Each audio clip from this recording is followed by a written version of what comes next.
Good morning, good evening, wherever you guys may be. It is New Year's Eve here in Austin, Texas, and drones are back in the news here. And this time we're talking military drones over in Venezuela. So the CIA recently conducted strikes here in Venezuela. And here we talk about all things drones. So figured why not talk about what's been going on here in the news recently. And let's not forget that military drones are, of course, a very large part of this industry, and there were some of the I think early applications of this technology. And I know while we may not all focus on that aspect of the drone industry, it's a very large part and something to keep an eye on. My name's Abel Acuna here with Drones Over Texas. Let's jump right into the news today. So first, let's jump into Reuters here.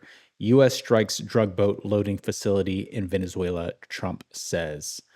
Okay, so this is dated the 29th of December. President Donald Trump said on Monday that the U.S. had hit an area in Venezuela where boats are loaded with drugs, marking the first known time Washington has carried out land operations in Venezuela since a pressure campaign began against President Nicolas Maduro's government. Okay, there was a major explosion in the dock area where they load the boats up with drugs, Trump said. We hit all the boats and now we hit the area. It's the implementation area. That's where they implement, and that is no longer around. Okay. Uh, so it sounds like there was this dock where these drug boats were being loaded and some sort of kind of like prep and processing of the boats before these drugs were being shipped out to wherever they may be going, presumably here in the US. And this drone strike took out not only the boats, but then also that loading dock area. I believe I read in another article that they said that this was done at a time where there was no one around, so there was apparently no casualties. But let's go back to see what Reuters has to say here. It says it was not immediately clear what the target was, what target was hit, nor which part of the U.S. government acted. Asked if the CIA had carried out the attack, Trump said, "I don't want to say that. I know exactly who it was, but I don't want to say it." Okay. CNN citing sources reported on Monday that the CIA had carried out a drone strike earlier this month on a port facility on the coast of Venezuela. Okay, so is this something different then? The strike targeted a remote dock that the U.S. believed was being used by the Venezuelan gang, Tren de Aragua, to store drugs and move them on to boats for onward shipping. All right. Trump has previously said that he has authorized the CIA to carry out covert operations in Venezuela. That makes sense. CIA has legal authority to carry out covert action on behalf of the federal government. And all right. So this is interesting because this is saying that there was a drug boat loading facility. So maybe there were two strikes. I'm not sure here. This Reuters article seems to be addressing two different strikes. Let's jump over to this New York Times article here. This is dated December 29th. There's another one that I pulled up here. I want to make sure. There's a 30th and a 29th. Okay, so I'll read this out. The 29th article here by the New York Times is the headline is CIA conducted drone strike on port in Venezuela. Subheadline: the attack last week on a dock purportedly used for shipping narcotics did not kill anyone, people briefed on the operation said, but it was the first known U.S. operation inside Venezuela. All right. This goes on to state the CIA conducted a drone strike on a port facility in Venezuela last week, according to people briefed on the operation, a development that suggests an aggressive new phase of the Trump administration's pressure campaign against the Maduro government has begun. The strike was on a dock where U.S. officials believe Tren de Aragua, a Venezuelan gang, was storing narcotics and potentially preparing to move the drugs onto boats, the people said. No one was on the dock at the time and no one was killed, they said, but the strike is the first known American operation inside Venezuela. All right. Let me see if there's anything else here. Okay, this is very similar to that other Reuters article. So here's an update. Let's go to the New York Times article here from the 30th, December 30th, 2025. And that's the CIA strike on Venezuela. What to know? This begins with the CIA conducted a drone strike last week in Venezuela. So actually, that's Christmas, the week of Christmas, the first known U.S. operation inside the country since the Trump administration began its pressure campaign against the government of Nicolas Maduro. The President Trump had mentioned the attack twice in recent days without disclosing that the spy agency was behind it. U.S. officials said the target was a dock believed to be where Tren de Aragua, a Venezuelan gang, was storing narcotics and potentially preparing to move the drugs onto boats, according to people briefed on the mission. And then here in the article, says President Trump mentions there was a major explosion in the dock area where they loaded the boats. So the same information there. All right. So this seems to be pretty much the same info. That Reuters article had mentioned something earlier, so I'm not sure about that one. Okay, I'm reading here, and it's just saying that Trump had authorized covert action. The CIA has played a substantial role in preparing the administration's campaign against Venezuela. Okay. Well, yeah, I mean, that makes sense. When the federal government and when Trump issued that narco traffickers and gangs were now considered terrorists, then you open up the playing field for covert action against these groups, these individuals. Um, so that's not surprising there. If something is designated a terrorist organization, then that opens up the aperture of what you can do to take action against or to protect against those groups or individuals. This article goes on to say it is not clear if the drone used in the mission was owned by the CIA or borrowed from the U.S. military. Military officials have declined to comment. The Pentagon has stationed several MQ-9 Reaper drones, which carry Hellfire missiles at bases in Puerto Rico as part of the pressure campaign. Okay, so they have these drones in Puerto Rico. So if you're going to launch an attack, do you take off from Puerto Rico or do you take off from a closer location? Curious what you guys think there. I I assume that there may be more friendly locations to take off from that are closer to the target here. Um, I mean, you also don't even have to take off from the ground, right? So that could be an option in that case. Okay, this article just goes on to say that this strike is part of a broader pressure campaign at large against the Maduro government and his administration, and they've built up a heavy military presence in the Caribbean. And it goes on to state that what began as a counter narcotics campaign has evolved into a broader mission to cripple Mr. Maduro and secure access to Venezuela's vast oil reserves for U.S. companies. So, I mean, that's an opinion, right, in this article about what the purpose is here. So I had read that a lot of this stems from, I believe it was 2006 or another time earlier here when the Maduro government basically took over an offshore oil refinery. Let's see what that is. So, what oil refinery did the Venezuelan government take from the US? And this is in Grok. I like using Grok. It gives me some really, I think, level headed answers here. It says it did not take, and said the most recent and relevant commonly referenced case involves Citgo Petroleum Corporation, a major US based refiner that Venezuela acquired through legitimate commercial purposes in the late 1980s and early 1990s, not seizure. Oh, here we go. Expropriations in Venezuela here. So the Venezuelan government under Hugo Chavez, starting in the mid 2000s, did not expropriate slash nationalize assets of foreign, including U.S. oils inside Venezuela, such as projects in the Orinoco Belt. Companies like ExxonMobil and ConocoPhillips had operations seized in 2007 when they resisted converting to majority state controlled joint ventures with PDVSA. This led, I mean, so if private international organizations decided and resisted to convert the majority state ownership to state-controlled joint venture with PDVSA, then that's a hostile takeover.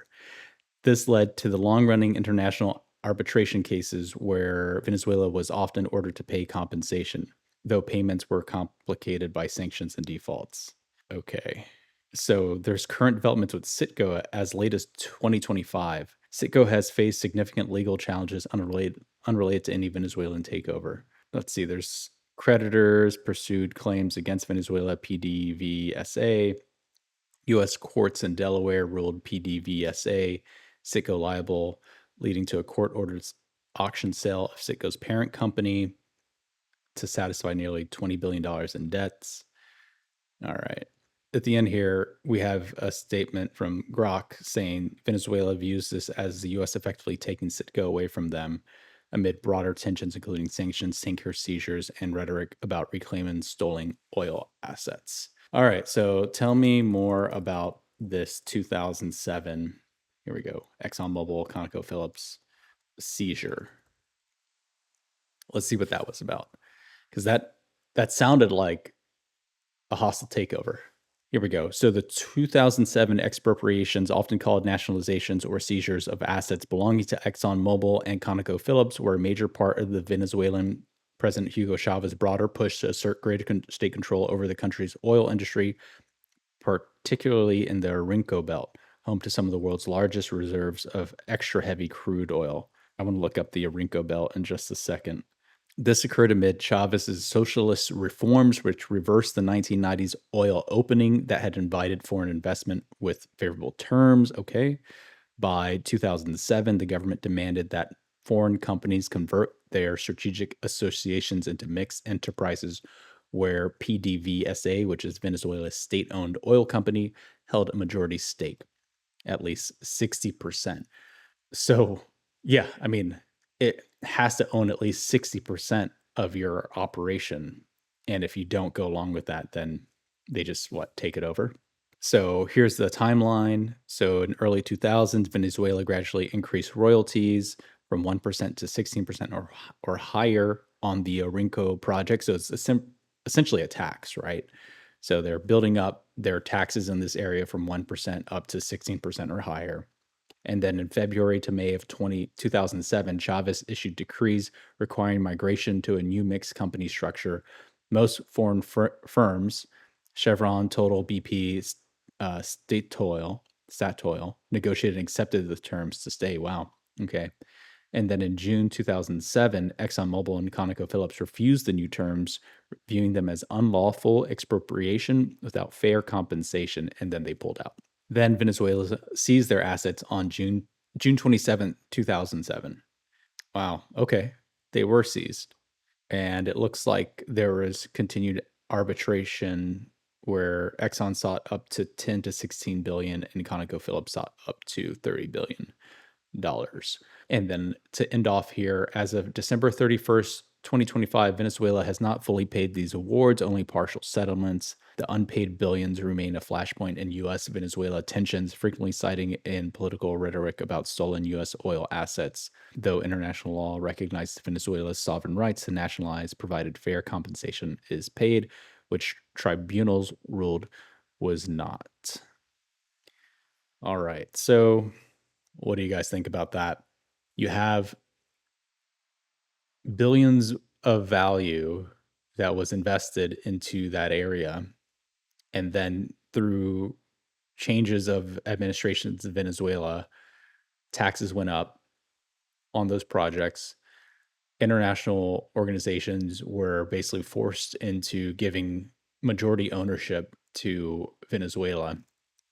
And so you're essentially handing over your business in that region and your revenue over to Venezuela. And so Conoco and Exxon decided not to go along with that.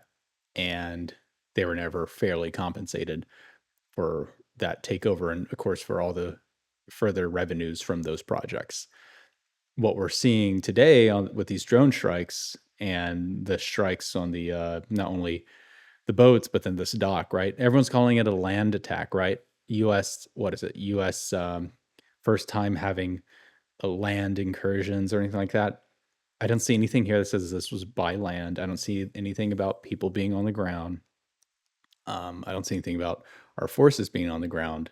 And we took out boats and a dock that was being used to, it sounds like it was a pretty big facility to send drugs out, north to the US, and we know these drugs go to Africa. We know these drugs go to Spain, and we know they go to Europe.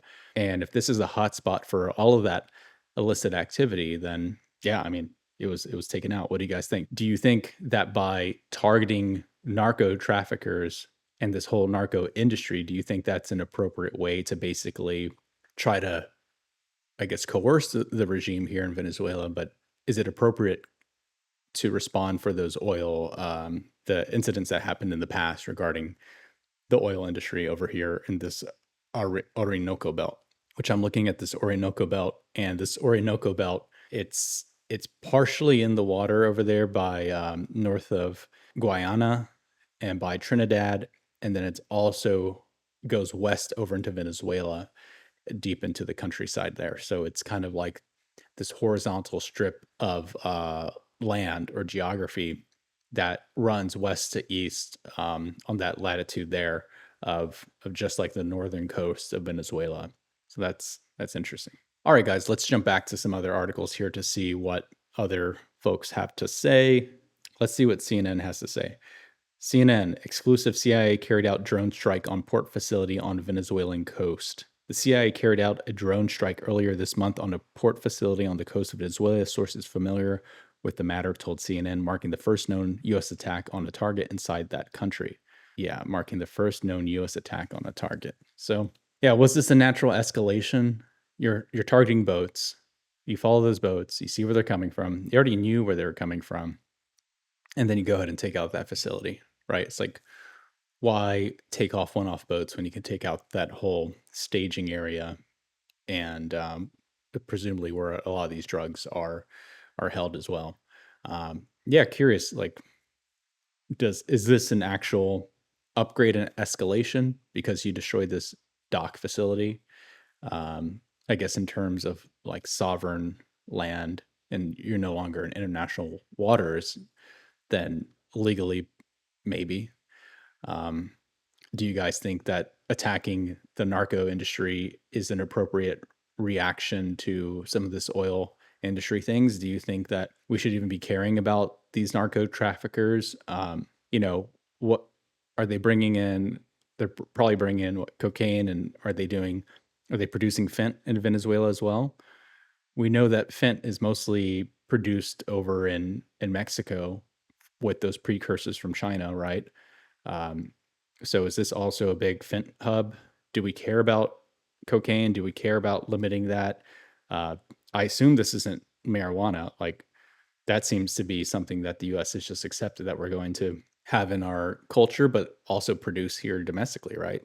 So there's whole thriving marijuana industries here in the US. So should we be attacking these narco traffickers if they're bringing in like cocaine?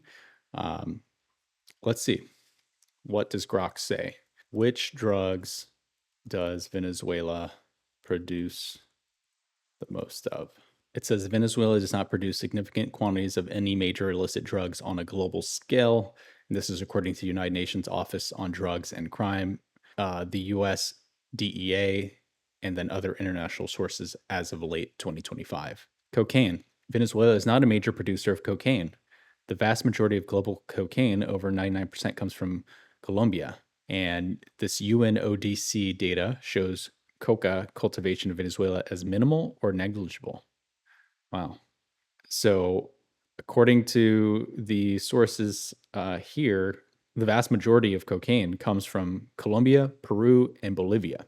Cannabis, marijuana. This goes on to say there is limited local cultivation, often tied to cross border activity from Colombia, but Venezuela is not a major producer or exporter. Historical data noted marijuana is commonly consumed domestically, but production remains small scale. So they might produce and partake domestically, but it's not a major export item. Other drugs, synthetics like fentanyl, meth, heroin, opioids. Venezuela has virtually no documented role in production.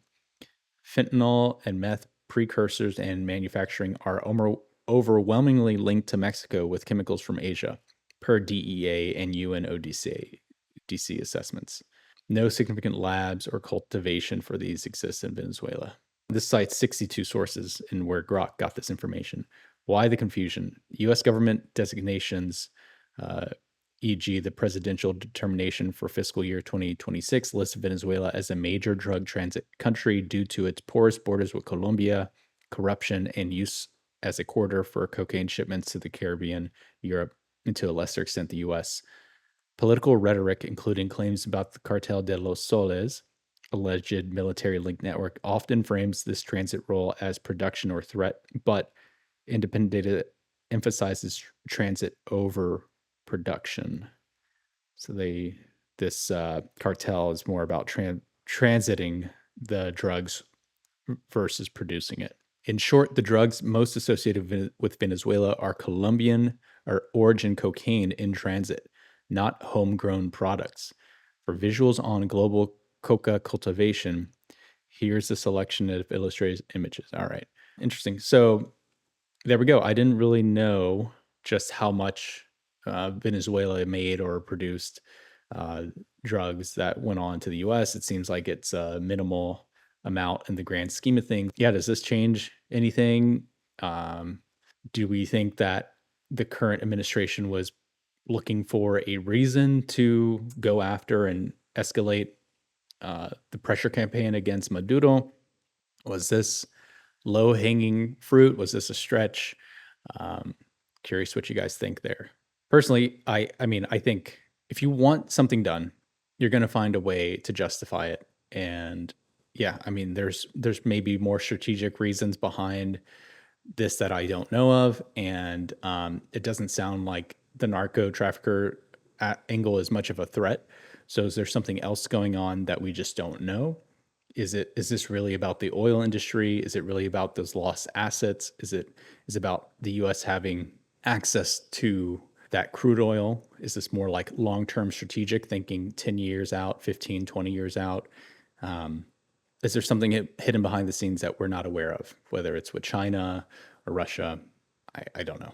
Okay, let's look at one more article here, and this is the AP. So this is the AP news saying the CIA was behind, and this is dated December 30th. The CIA was behind a drone strike last week at a docking area believed to have been used by Venezuelan drug cartels, according to two people familiar with details of the operation who requested anonymity to discuss the classified matter. The first known direct operation on Venezuelan soil since the U.S. began strikes in September marks a significant escalation in the administration's months-long pressure campaign on Venezuelan President Nicolas Maduro's government. The strike has not been acknowledged by Venezuelan officials. President Donald Trump first made reference to the operation in an interview Friday with John Katsamati.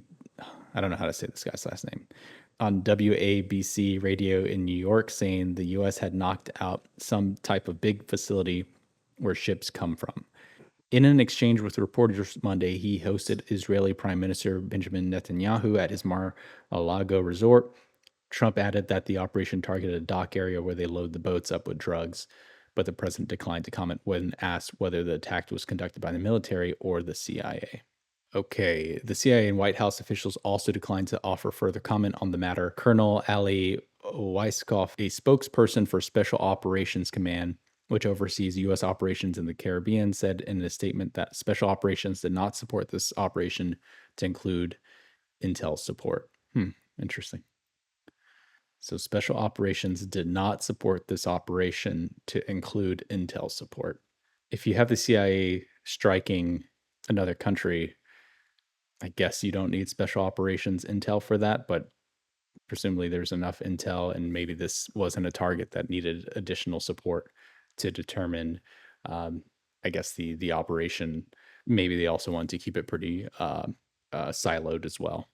Okay, last here at the bottom of the article in the AP, it says the strikes escalate what began as a massive buildup of personnel in the Caribbean starting in August, which has been followed by at least 30 U.S. military strikes on alleged drug boats in the Caribbean and Eastern Pacific. Most recently, Trump has ordered a quasi blockade aimed at seizing sanctioned oil tankers coming in and out of Venezuela. All right, that's pretty much it for the Reuters article. I do want to jump over to the Hill article real quick because at the very bottom of the Hill article, this is dated 12/30, December 30. It says that it gives us some stats saying that there's been at least 30 lethal boat strikes and 107 narco terrorists killed. And I don't think we should be killing people who are just like struggling and trying to make a living, even though this is like not the best way to make a living. I think that if you're not actively killing someone and putting people at direct harm, then maybe you shouldn't be, being blown up. But that's my POV here. Welcome your thoughts. That is it for today. Thank you so much for watching. I know we covered a ton there. It was kind of all over the place, beginning with drone strikes in Venezuela to what was the history of the oil industry to how big is the actual drug production in Venezuela. So, but that's just what I like to do. I'm curious about everything that's going on. I'm curious about why things happen. There are the facts on the ground, of course, but then the intentions and the why, we may never know. Even from statements that are put out, we may not truly know the reasons why things are done, but we can only infer and come up with our best guesses and analyze what's going on. So share what you think about everything that's happened in here in the comments. If you're interested in these sorts of global drone issues, whether it's the DJI ban or these strikes in Venezuela, or if you're just looking to launch your own drone business or you're a drone pilot, feel free to give me a follow. I really appreciate that. And if you're looking to up your drone flying skills and drone business in 2026, I'm launching my drone training course here in February. So check out my website, Drones Over Texas. It's a live course. It's going to be a lot of fun. And aside from that, it is New Year's Eve today. It is beautiful out. Enjoy some fireworks wherever you are. And if you're brave, put that drone up in the sky, capture those fireworks with photo and video. Share a link to your portfolio or anything like that. I'd love to see what you've shot from New Year's Eve, only if you feel comfortable and if it's allowed to do that where you live. We have a drone show happening here in downtown Austin, so I'm going to check that out. And no, I will not be flying my drone because that would be severely disrupting what they have going on. And I'm just going to enjoy it and not fly there. So that's what I got going on. I hope y'all have a great New Year's Eve. Catch you later.